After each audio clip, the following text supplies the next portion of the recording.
Hubert, I'm from Australia, and our government will do our ministers would rather eat their own children than spend money on the climate or environment. And one of our arguments is that we don't want to spend money on the climate, and one of the arguments is and this is literally in one of our new international aid documents, strategies, if the Australian government spends too much money on climate finance or development, it will crowd out private sector investment. And my understanding is that the more public investment that is put in, that de-risks the landscape for private finance. What response can I put to the government saying, like they literally have graphs saying we can't spend too much money because then the private sector won't, it will crowd them out. Thank you. And then Paolo, there was a question by the gentleman in the middle there. We'll take that third question and then go to the panel.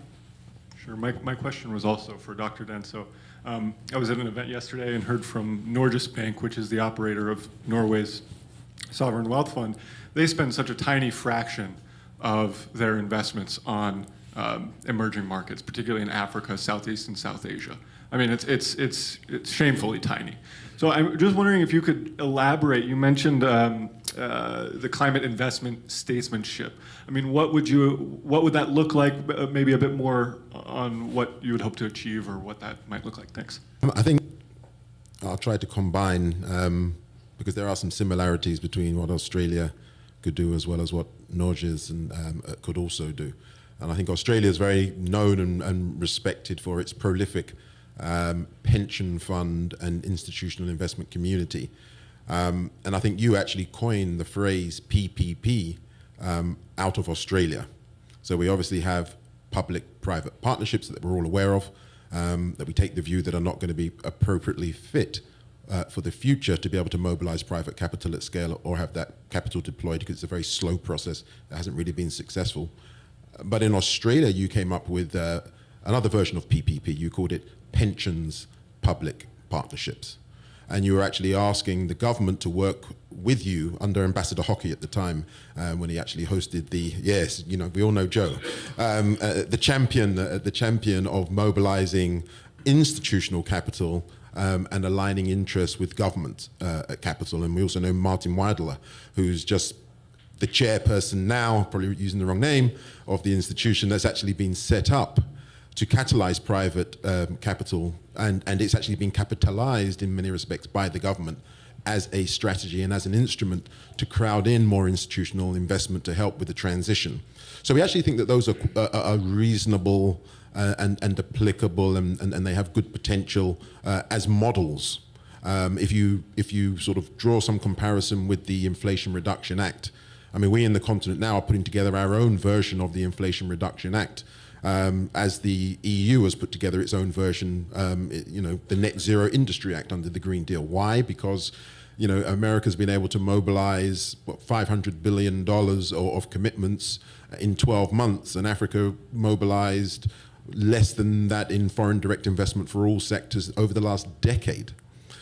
So I think what we're asking for in the COP process is not just a finance day that it's only development finance and sort of characterizing everything as a development challenge, but rather how do you work with pools of capital, recognize that there are challenges, very deep challenges with the NDC process and the NDC projects, because those NDC projects are the pipeline against which we are supposed to be able to deploy capital and earn a market appropriate return, and climate adjust that return as well.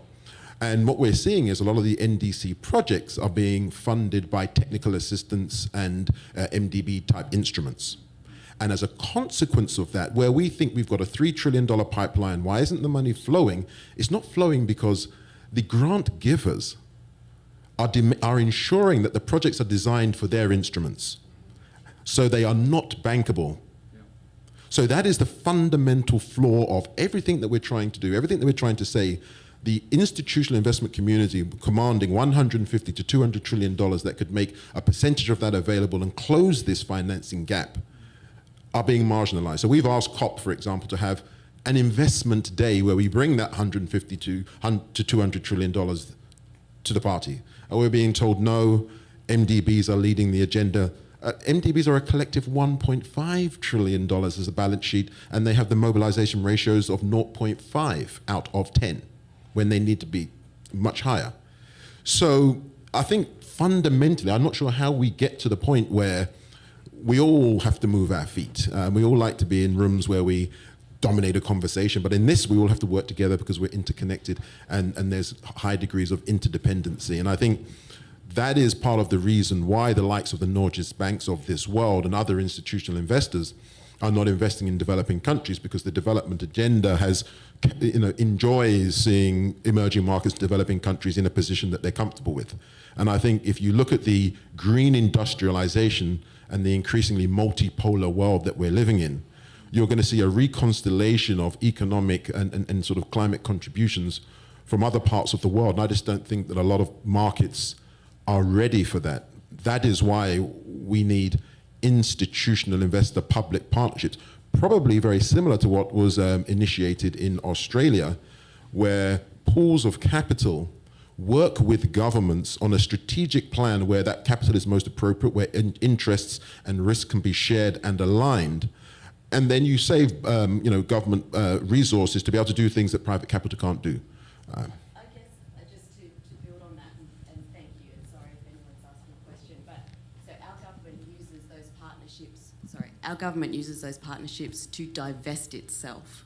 It says, we can't afford to spend this money, the private sector will be spending it, we're going to set up a public-private partnership, and then they completely step out. So I suppose what I was really getting at was, governments have to spend money if they want the private sector to spend money. It's not one or the other, it's both, and you spend money to make money, really.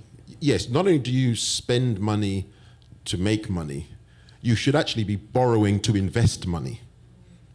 And I think that's not the concept that we've actually seen, and that's the concept that actually needs to happen.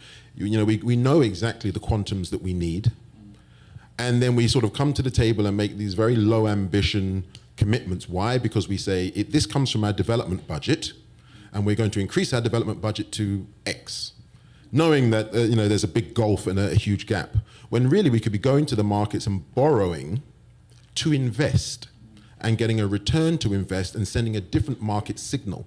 So we don't actually have an investment culture, coming back to the whole phrase that everything in the climate agenda has to be green finance. Everyone's scared of using the word investment because the culture and the psychology is not there. And it can only be through a medium to long-term investment that we can mobilize the trillions. I mean, we're going to be a quintillion economy by the end of the century, and World Bank were talking about billions to trillions over a decade ago. So I don't understand. I sat on President Macron's new financial pact, finance and private sector task force. It was a challenge to get members of the group from the MDBs to mention the word trillions. So that is the mindset shift that we absolutely need to see. Climate investment statesmanship, we need to extrapolate the private capital mobilization agenda from the bigger, broader global financial architecture activities.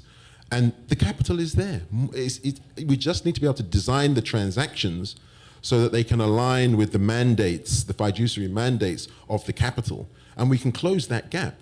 But all the while, certain constituencies are trying to hold on and preserve their status quo and keep certain markets in the position that they are comfortable with those markets being in, and having someone else to blame for not mobilizing the capital. We get nowhere.